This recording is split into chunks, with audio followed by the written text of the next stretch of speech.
Hai semua, semoga kalian dalam keadaan baik-baik saja. Tetap semangat ya. Saya tahu, terkadang kalian merasa begitu kosong, hilang semangat, kesulitan menemukan apa sebenarnya arti semua ini. Mengapa kalian hidup? Untuk apa? Mengapa harus kalian yang selalu menderita? Tarik nafas dalam-dalam, coba keluar dari rumah. Mau motoran, jalan kaki, lihat sekeliling kalian. Perhatikan arah daun-daun melambai di tiup angin. Gerakan awan di langit, semut-semut yang beriringan di pinggir trotoar. Abang siomay yang gembira sama yang beli dagangannya. Bayi di dalam lift yang begitu lekat memandang kalian. Balas dia dengan senyum. Senyum lebih lama. Kalian baik-baik saja. Ada kehidupan lain di luar sana. Kalian gak sendiri. Kalian pasti akan ketemu jalan keluar terbaik buat diri kalian. Jadi tetap semangat ya. Kali ini kita akan bahas tentang hal yang banyak ditanyakan. Gimana sih reaksi narsisis ketika mereka tahu kita tuh udah tahu diri mereka yang sebenarnya?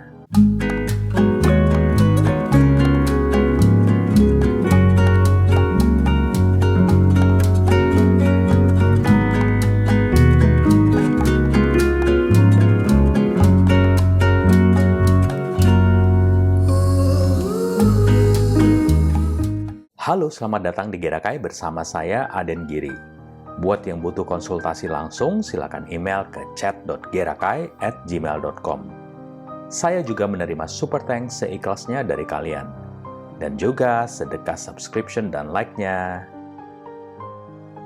Oke, gimana sih kalau narsisis itu tahu kalau kamu udah tahu siapa diri mereka sebenarnya? Kita semua korban dan penyintas tentunya nggak ujuk-ujuk tahu tentang narsisme. Kita nggak diajarin di sekolah atau di rumah tentang ada rupanya gangguan kepribadian, selain orang dengan spektrum gangguan jiwa. Ya, palingan kita cuma tahu, oh iya si A itu memang orangnya kayak begitu, egois, culas, tukang gibah. Atau Tante Marni emang susah diajak ngobrol. Bad mood mulu, komplain mulu. Kamu yang sabar ya sama dia. Nah, begitu kita dapat pasangan, ketemu teman atau rekan kerja dengan ciri-ciri itu, kita makin bingung karena perilakunya kok hari ke hari makin ajaib. Kayaknya ada yang nggak bener, tapi apa ya? Kayaknya dia orang bener deh. Dia sering nunjukin kebaikan, dan suka berbuat kebajikan A sampai Z sama banyak orang, termasuk ke kalian. Tapi kok kadang kayak orang gila ya ngamuknya? Pusing lagi kan? Terus aja kita dibuat bingung bertanya-tanya. Sampai akhirnya, entah karena memang semesta yang mengarahkan, atau algoritma pencarian kalian di internet menuju ke sini, ke channel Gerakai, atau yang lainnya yang akhirnya membuka mata kalian.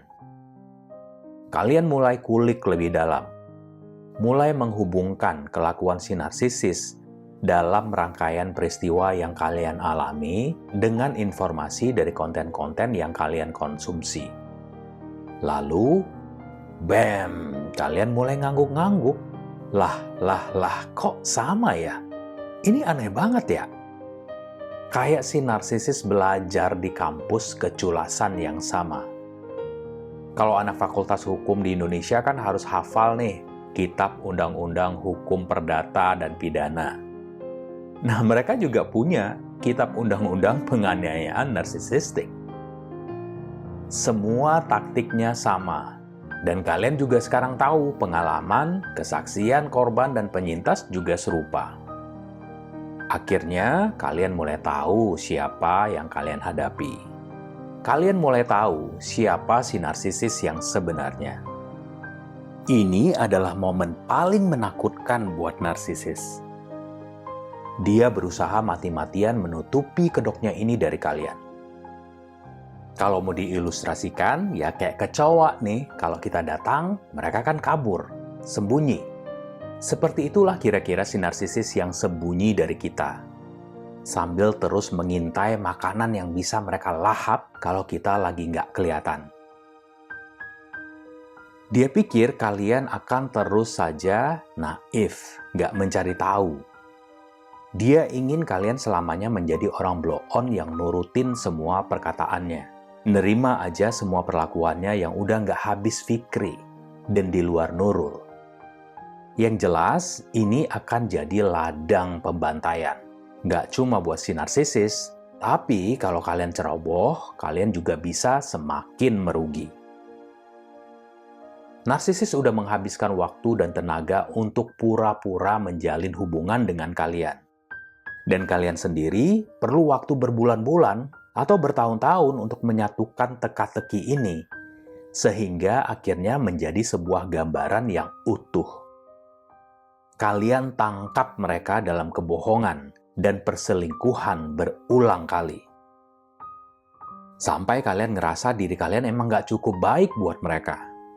Udah nggak kehitung berapa sering kalian dimanipulasi, digaslight, dipersalahkan, blame shifting, projecting, yang bikin kalian semakin bingung. Kalian, entah melalui konseling, diagnosis klinis, atau pencarian mandiri dengan menonton video di sini atau membaca sumber lainnya, akhirnya kalian mencentang semua kriteria gangguan kepribadian narsisistik. Emang ada di pasangan kalian. Nah, disinilah hal-hal ajaib makin bermunculan. Mereka nggak lagi harus berpura-pura, dan kalian juga nggak lagi ngasih respons yang sama. Mereka akan mendiamkan kalian, silent treatment. Terus omongan, chatnya mulai makin pedes, bikin makin nyesek. Mereka mulai terang-terangan pamerin selingkuhannya, dan betapa bahagianya mereka tanpa kalian. Mereka tahu persis apa kelemahan kalian, dan make itu sebagai senjata untuk menyerang kalian. Jika kalian terikat pada trauma bonding, kalian akan mengalami perasaan cinta, marah, duka, benci yang datang silih berganti. Nggak jarang, saking cintanya kalian justru pengen membantu mereka, pengen mereka sembuh dari gangguannya. Karena kalian emang si penolong penuh empati. Dan percaya deh, rata-rata mereka akan mentertawakan diagnosis dari kalian. Kalau mereka kemungkinan punya gangguan kepribadian. Rata-rata mereka juga nggak mau berubah. Sebaliknya, mereka akan terus berusaha menyakiti kalian. Terutama kalau kalian nunjukin kesakitan kalian. Atau mereka dengar nih dari orang-orang betapa terpukulnya kalian. Ini ada satu testimoni dari seorang narsisis yang menyadari tentang ke-NPD-annya. Tentang berapa lama rata-rata orang yang pernah berhubungan sama dia akhirnya tahu siapa dirinya sebenarnya. Menurut saya rata-rata sekitar 6 bulanan. Kedok saya biasanya ketahuan oleh orang yang beneran punya batasan yang baik. Karena ya saya sendiri mulai berubah di bulan ketiga gitu. Disitulah korban, supply saya, mulai sadar ada yang nggak beres dengan diri saya. Omongan sama kelakuan saya mulai nggak sinkron. Inilah salah satu alasan mengapa narsisis begitu sering gonta-ganti pasangan, selalu mengaudisi calon-calon supply. Perubahan-perubahan itulah yang kelihatan kentara di bulan ketiga. Kami, para narsisis, butuh supply yang konstan. Karena kami tahu, suatu saat akan ketahuan dan kehilangan supply itu. Jadi kami perlu mastiin akan selalu ada orang-orang di sekitar kami untuk muasin ego, hasrat, dan kebutuhan kami. Kalau supply mulai berubah, kami sadar betul akan hal itu. Jadi itu testimoninya ya. Nah, kita bisa ambil kesimpulan kalau mereka itu paham sebenarnya. Narsisis itu sensitif untuk hal-hal begini. Dia pintar membaca gelagat orang lain karena dia udah mengasah kemampuannya ini sejak kecil. Lalu apa sih dampaknya ke kalian kalau mereka tahu kalau kalian udah tahu? Nah, ini lagi-lagi bergantung sama jenis NPD apa mereka, spektrumnya. Ada yang berat, sedang, atau ringan. Dan kalian supply seperti apa, sebesar apa manfaat kalian buat mereka. Kalau yang malignan, yang sadis dan kejam, nah ini bisa saja berbahaya ya. Kalian harus hati-hati sekali. Makanya penting sekali kalian pelajari dulu secara mendalam. Tanya, diskusi kanan-kiri, atau jika perlu, konsultasi ke yang ahli.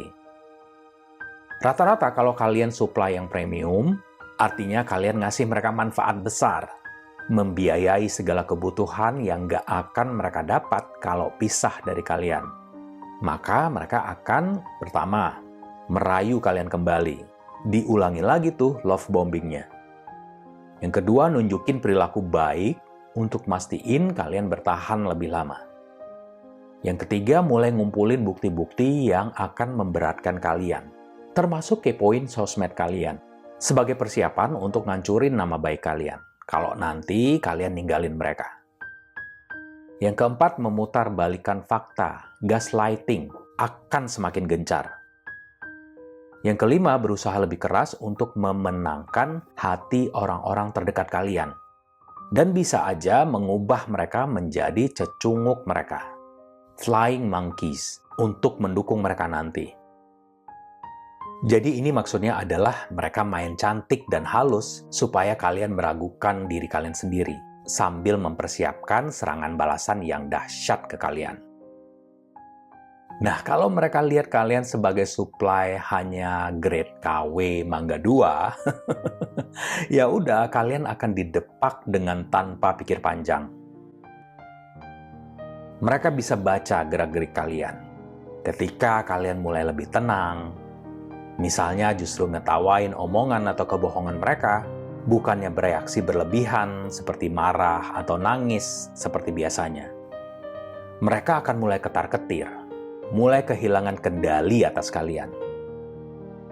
Ingat, lokus kendali narsisis itu ada di luar diri mereka. Mereka bergantung pada validasi eksternal termasuk untuk kendali diri mereka sendiri. Makanya mereka selalu bikin kalian kehilangan kendali, agar mereka bisa pegang kendali. Biar kalian gampang disetirin seenak jidatnya. Ketika kalian berhenti bereaksi, inilah saat kalian akan lihat perubahan pada diri mereka. Saya sendiri udah beberapa kali menyaksikan ini karena kebetulan saya banyak menemui individu dengan cluster B personality, yaitu sebutannya ya. Jadi gangguan cluster B ini ditandai dengan emosi yang nggak selaras, nggak pantas, mudah berubah-ubah, dan perilaku yang seringkali nggak dapat diprediksi. Gangguan pada cluster B ini termasuk gangguan kepribadian antisosial, gangguan kepribadian ambang, borderline personality disorder, gangguan kepribadian histrionik, dan termasuk gangguan NPD, gangguan kepribadian narsisistik. Jadi ketika mereka tahu nih, saya udah tahu siapa mereka, sebagian besar jadi jengah sendiri, dan nggak mau dekat-dekat dengan saya lagi. Saya dicampakkan lah istilahnya. Hal terbaik yang bisa kalian lakukan pada tahap ini, ketika kalian menyadari bahwa si narsisis tahu kalau kalian udah tahu adalah segera keluar dari hubungan secara permanen. Lagi-lagi ini bisa jadi sangat serius dan berbahaya. Lebih baik keluar sebelum berada di periode ini. Kalau memang kalian bisa. Kadar bisa enggaknya kalian dapat kalian diskusikan dengan yang ahli ya. Beberapa narsisis dengan spektrum yang tinggi bisa lebih nekat dan membunuh pasangannya. Karena mereka mulai merasa benar-benar kehilangan kendali, kontrol, dan mereka sangat nggak suka kalau ini terjadi. Jadi sebelum semuanya makin berabe, buatlah rencana yang matang dan minggat. Jangan kasih tahu mereka kalau kalian akan pergi.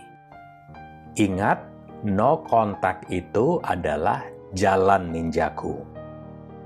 Kalau kalian suka konten ini, please subscribe, like, dan komen. Saya juga menerima super thanks seikhlasnya dari kalian. Jika kalian merasa perlu ngobrol, diskusi lebih mendalam, silakan email ke chat.gerakai@gmail.com untuk penjadwalan. Terima kasih atas perhatiannya, salam hangat, dan sampai jumpa.